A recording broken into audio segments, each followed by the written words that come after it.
صاحب ځان تعارف په اړه راته ووایي او ولس ته څومره ډاډ ورکولی شي؟ ډېری ښکاریان اوس هم نه دي راوتلي خپل کاروبار ته. بسم الله الرحمن الرحیم. ما نوم روحاني دی مشفق په نامه غږ کوم. موږ د کابل ټولو ښاریانو ته پوره ډاډ ورکوو چې الحمدلله مجاهدین په ټولو حوزو په ټولو ناحیو کې وجود لري او خپل د محترمو ښاریانو امنیت تامینوي او که هر څوک هر څه ستونزه او مشکل لري له موږ سره د په تماس کې انشاءالله موږ یې په خدمت کې یو. ښار مطلق نیولی ده او عام خلک کاروبار ته راوتلی شي؟ الحمدلله کار مکمل فتح دی. ټول خلک خپل کاروبار ته راتلی شي.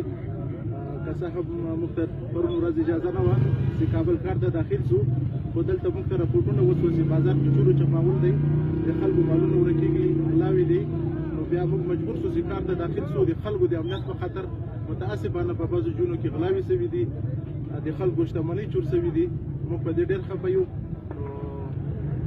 انشاءالله موږ اوس زیات کوشش کوو چې د خلکو پوره امنیت تامین کړو او امنیت تامین دی خلکو ملت ته ډاډ ورکوو.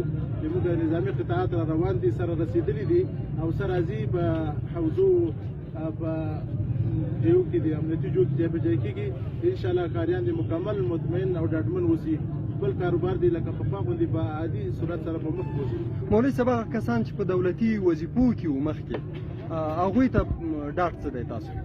کوم کسان چې په دولتي وظیفو کې وو، کشران او که مشران وو، هغه ټولو ته د امیرالمؤمنین له طرفه عفو شوې ده او ټول مجاهدین د امیرالمؤمنین پوره اطاعت کوي. انشاءالله هغوی ته هېڅ مشکل نشته.